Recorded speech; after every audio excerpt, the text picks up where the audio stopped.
Hey guys, welcome to the channel aptly known as Otome Observer. I'm your host, the self-proclaimed dating detective, courtship connoisseur, the ardeur agent, the hanky-panky hawkshaw, or simply just the observer. Well, it's what I like to call myself anyways. In reality, I'm just your average non-binary person who just so happens to play one too many dating simulators in their downtime.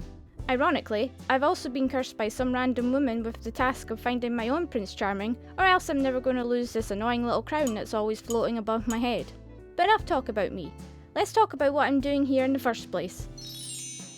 On this channel, we'll be reviewing a number of dating simulators and Otome games, ranging from simple mobile games to hardcore Steam releases, where we aim to break down the content cliches, suitor stereotypes, protagonist pitfalls, and other issues that have been plaguing the dating sim marketplace for several decades. How do we plan to do it? Well, I'm glad you asked, even if you didn't.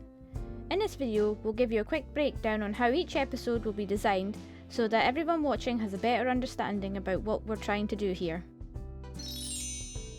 First off, we have the story section of the review, which focuses solely on the storyline of the game as a whole, and how it plays out during gameplay. This also covers any additional routes or content that is later added to the game, if they have that sort of thing. I do ask that you please keep in mind that spoilers may be contained within the series of reviews we plan to do, so please remember, if you'd rather experience the game for yourselves first, you more than likely should. Unless everyone universally agrees that the game covered is terrible. Trust me, there's a few of those on the way. The Protagonist section looks at the game's main character and concentrates on their actions, or lack thereof, and reactions to scenarios that they find themselves within the story. Since these characters are supposed to represent the player in some way, shape or form, this is one of the most important aspects for any developer to nail, as Otome protagonists are not that different to a protagonist from any other creative media when compared. However, some of the Otome games we will cover has us following the story from an established character's perspective instead of our own. So to encompass both the insert character and the established ones, we'll be looking at how the games handle their leading lads and ladies on a quite in-depth level. This means we'll be looking at their personalities, their appearances, and their actions. The latter of the two we may or may not have control over during the game depending on the title we're reviewing. The love interest section looks at all the dateable characters in each of the games, and this will include those of all genders, not just male characters. A lot of dating simulators we've recently come across include characters of all genders, and as someone who identifies as non-binary myself, this progression is great to see. However, each romantic partner will still be judged under the same conditions, as they still serve the game as the romantic leads. So, with that in mind, the criteria that will be focused on in this section covers aspects such as character background, physical characteristics, personality, their role within the story, and the overall romantic experience each character offers the player. One of the most straightforward sections in each review will be the art and design section.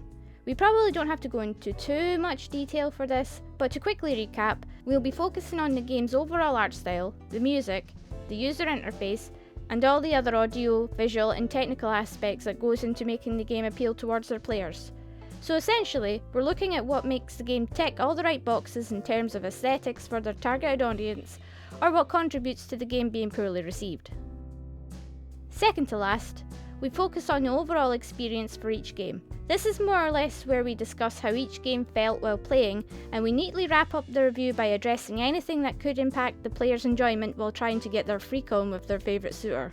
And yes, I do mean those pesky paywalls developers use to intentionally keep the juicy content away from their players, and I do feel as though most DLC tends to fall into this category as well.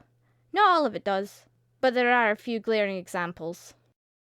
Lastly, we cover the final verdict section, where each game is marked out of 5 based on the sections we covered in the review. While the ratings for each game don't really mean anything in the grander scheme of things, aside from ranking the games we encounter from best to worst, it's there for those who like a little organised ranking system included with their reviews. Be warned that given the subject matter this channel focuses on, some reviews may include material not suited for all viewers, as some of the titles do tend to stray into the rated 18 genre of romance. Some even touch upon more sensitive subjects that may make viewers uncomfortable, so in order to address these problems, each video will feature a warning at the very beginning so everyone knows what they're getting themselves into. And if you feel like you want to skip it, then please feel free.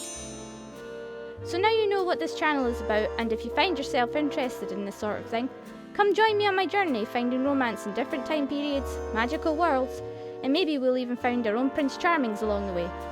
Thanks for watching, and I hope to see you soon. Bye bye! Come say hi on Twitter at Copavity's Corner.